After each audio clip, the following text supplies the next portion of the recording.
Assalamualaikum warahmatullahi wabarakatuh. Kami dari kelompok 3 akan mempresentasikan terkait lembar kerja E, yaitu Explore and Experience, Enable and Equip. Perkenalkan anggota kelompok kami yang beranggotakan 4 orang, yaitu yang pertama Lulu Nurhidayati Ratna Indradewi, yang kedua ada Muhammad Firdaus, yang ketiga ada Aditya Prayoga, dan yang keempat ada Rizka Amalia. Rancangan pembelajaran UBD ini dibagi menjadi where to. Yang pertama, where, why. Pastikan peserta didik memahami where atau kemana arah unit ini dan why, mengapa. Yang kedua ada atau hook, hak peserta didik pada awalnya dan menahan perhatian mereka. Yang ketiga yang akan kami presentasikan yaitu equip, memberikan kelengkapan dan pengalaman alat, pengetahuan, dan pengetahuan yang diperlukan peserta didik untuk memenuhi tujuan kinerja. Yang keempat ada R atau provide, menyediakan banyak peluang kepada peserta didik untuk memikirkan kembali ide-ide dasar, merefleksikan kemajuan, dan merevisi pekerjaan mereka. Yang keempat ada E atau evaluate, mengkonstruksi dalam peluang bagi peserta didik untuk mengevaluasi kemajuan diri. Yang kelima ada T atau to be tailored, disesuaikan untuk mencerminkan bakat, minat, gaya, dan kebutuhan individu. Dan yang terakhir ada O atau to be organized, diatur untuk mengoptimalkan pemahaman yang mendalam, bukan superficial. Lalu selanjutnya, pada elemen E, dalam rancangan pembelajaran UBD yang disebut sebagai equip, menekankan pentingnya memberikan kelengkapan kepada peserta didik. Ini mencakup pengalaman, alat, pengetahuan, dan keterampilan yang diperlukan agar peserta didik dapat mencapai tujuan pembelajaran yang telah ditetapkan. Contoh, berdasarkan capaian pembelajaran elemen 4, fase E, mata pelajaran dasar-dasar pemasaran, peserta didik dihimbau agar mampu memahami dan menerapkan prosedur K3B. Dalam penyampaian materi guru, dihimbau dapat memberikan kelengkapan materi yang berisi tentang materi K3B, alat K3B, pengalaman melihat atau menggunakan alat berstandar dalam K3B, serta keterampilan yang diperlukan dalam menerapkan K3B. Di sini ada tampilnya elemen, yaitu pada elemen 4, prosedur kesehatan, keselamatan, dan keamanan dalam bekerja. Capaian pembelajaran. Pada akhir fase E, peserta didik mampu menerapkan prosedur kesehatan, keselamatan, dan keamanan di tempat kerja, mengenai keadaan darurat dan mengantisipasi, mempertahankan standar penampilan pribadi, memberikan umpan balik mengenai kesehatan, keselamatan, dan keamanan. Tujuan pembelajaran. Yang pertama, memahami kesehatan, keselamatan, dan keamanan kerja. Yang kedua, memahami standar penampilan pribadi. Dan yang ketiga, memahami cara memberikan umpan balik mengenai kesehatan, keselamatan, dan keamanan kerja. Alur tujuan pembelajaran pada tahap 4, yang pertama, memahami kesehatan, keselamatan, dan keamanan kerja, memahami standar penampilan pribadi, dan yang ketiga, memahami cara memberikan umpan balik mengenai kesehatan, keselamatan, dan keamanan kerja. Oke, untuk penjelasan selanjutnya akan dilanjut oleh rekan saya.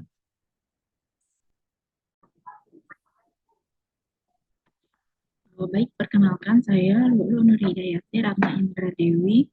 Di sini saya akan melanjutkan tentang pertanyaan pertama, yaitu bagaimana caranya peserta didik akan terlibat dalam mengeksplorasi ide-ide besar dan pertanyaan penting. Nah, hal ini dapat dilakukan dengan membentuk sebuah diskusi kelompok melalui pertanyaan-pertanyaan yang memerlukan pikiran kritis dan menerapkan dari sebuah konsep penugasan proyek penelitian dan studi kasus untuk membahas ide-ide besar.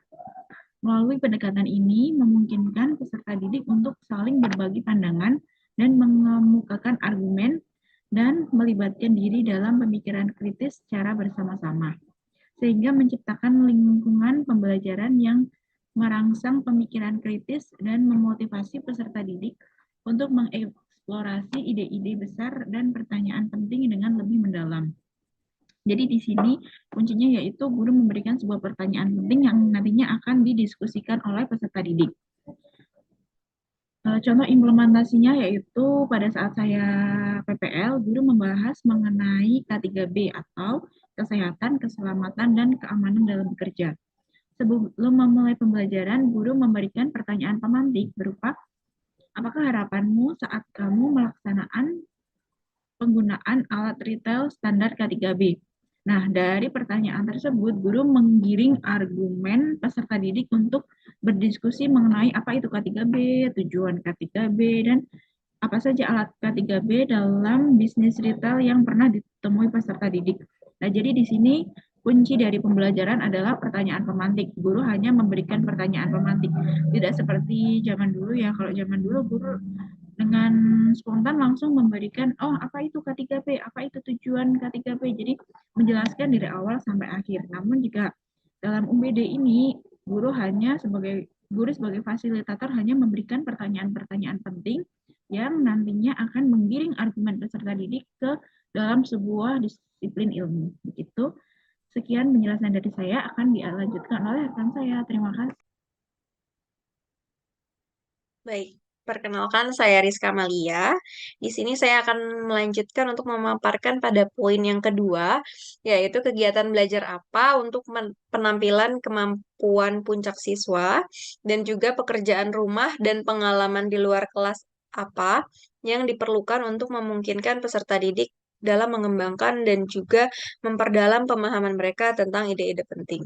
Dan untuk kegiatan belajar yang dilakukan di sini dapat berupa diskusi, proyek penelitian kelompok, bermain peran, dan juga presentasi dari hasil pengerjaan lembar kerja peserta didik itu sendiri.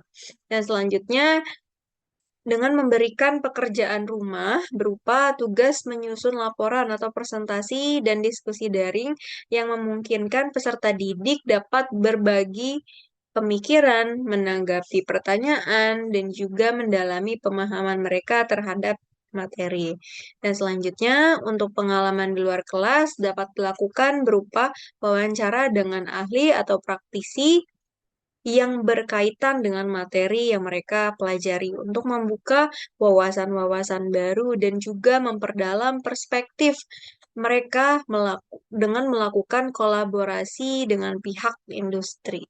Dan diharapkan dengan adanya kombinasi dari pembelajaran ini, baik di dalam maupun di luar kelas, siswa dapat mengembangkan kemampuan puncak mereka secara holistik yang mencakup keterampilan dari akademis, sosial, dan juga profesional yang diperlukan untuk keberhasilan pembelajaran mereka nantinya ketika masuk di dunia kerja maupun dalam kehidupan sehari-hari seperti itu.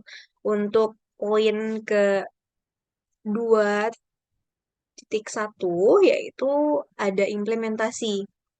Untuk kegiatan pembelajaran di sini, selanjutnya dilanjutkan dengan diskusi dan juga pemaparan hasil diskusi kelompok, di mana guru memberikan LKPD untuk hasil diskusi.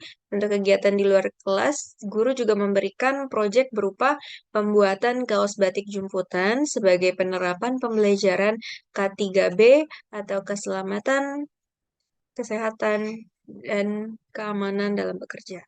Dan di sini peserta didik diminta untuk membuat kaos batik jumputan yang menggunakan alat dan bahan berstandar dan menerapkan prinsip K3B.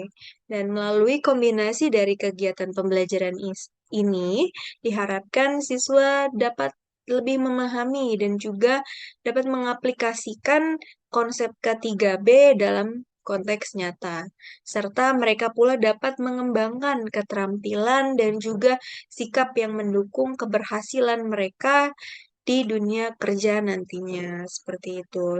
Dan untuk pemaparan dari slide berikutnya akan dijelaskan oleh rekan saya. Terima kasih. Baiklah, terima kasih Ibu Rizka atas pemaparan presentasinya.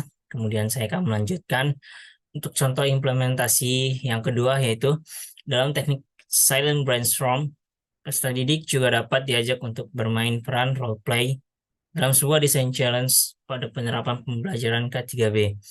Peserta didik diberi kalimat yang tidak lengkap untuk dapat mereka lengkapi.